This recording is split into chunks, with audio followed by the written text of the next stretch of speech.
ಈ ಸಿನಿಮಾದಲ್ಲಿ ಹೇಳ್ತಾ ಇದ್ರು ಸ್ಟೋರಿ ಏನಿದೆ ಅಂತಂದ್ರೆ ಮೊಬೈಲಿಂದ ಆಗ್ತಕ್ಕಂಥ ನೆಗೆಟಿವ್ ಈ ಒಂದು ಥಾಟ್ಸ್ ಇಟ್ಕೊಂಡು ಮಾಡಿದೀವಿ ಅಂತ. ಸೊ ನೀವು ಮೊಬೈಲ್ ಯೂಸ್ ಮಾಡ್ತಾ ಇದ್ದೀರಾ ಅಂದ್ರೆ ಇತ್ತೀಚೆಗೆ ಮಾಡ್ತಾ ಇದ್ದೀರಾ ಅಂತ ಅನ್ಕೊಂಡು, ನಿಮ್ಮ ಕಾಲದಲ್ಲಿ ನೀವು ಮೊಬೈಲ್ ಯೂಸ್ ಮಾಡದೇ ಇರೋ ಟೈಮಲ್ಲಿ ಈಗಿನ ಟೈಮ್ಗೂ ಏನು ಡಿಫ್ರೆನ್ಸ್ ಇದೆ ಅಂತ?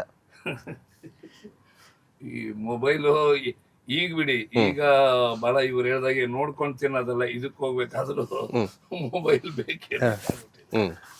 ಆ ರೀತಿ ಆಗಿದೆ. ಅವಾಗ ಏನಿರ್ಲಿಲ್ಲ. ಅವಾಗ ನನ್ನ ಕಾಲದಲ್ಲಿ ಓಕೆ ನಾನು ನನ್ನ ವಿಚಾರದಲ್ಲಿ ಹೇಳಿದಾಗ ಆ ಜನರೇಷನ್ ಆಗಿತ್ತು ಅನ್ನೋದಕ್ಕೆ, ನಾನು ಬೆಳೆದಾಗ ನನ್ನ ತಂದೆ ಹತ್ರ ಒಂದಿನೂ ₹1 ಈಸ್ಕೊಳ್ಳೇ ಇಲ್ಲ.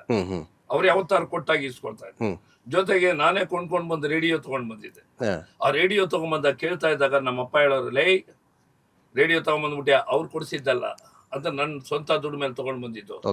ನೋಡು ರೇಡಿಯೋ ಕೂತ್ಕೊಂಡ್ಬಿಟ್ಟೆ, ನೀನು ಹಾಳಾಗಿ ಹೋಗ್ತೀಯ, ನೀನು 3 ಹೊತ್ತು ಕೇಳ್ತಾ ಕೂತ್ಕೋತೀಯ ಅಂತ ಹೇಳೋರು. ಅದ್ರ ಜೊತೆಗೆ ಒಂದು ರೇಡಿಯೋ ಹಾಕ್ಬಿಟ್ರೆ ಮನೆ ಮುಂಭಾಗ 100 ಜನ, ಈಗಿನ ಜನರೇಷನ್ ಗೊತ್ತೇ ಇಲ್ಲ ಅದು, 100 ಜನ ಕೂತ್ಕೊಂಡ್ಬಿಡೋರು. ಒಬ್ಬರ ಮನೆ ದೊಡ್ಡ ರೇಡಿಯೋ ಹಾಕ್ಬಿಡೋರು, ಧ್ವನಿ ಸುರುಳಿ ಬರೋದು.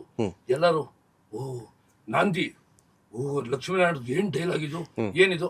ಮತ್ತೊಮ್ಮೆ ಅದು ಸಿನಿಮಾ ಬಂದೋಗಿರೋದು, ಮತ್ತೆ ರಿಲೀಸ್ ಆಗೋದು, ಮತ್ತೆ ನೋಡೋರು.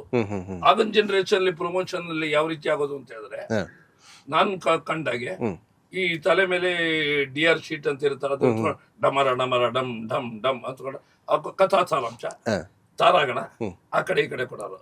ಥಿಯೇಟರ್ ಒಳಗಡೆ ಹೋಗ್ತಾ ಇದ್ವು.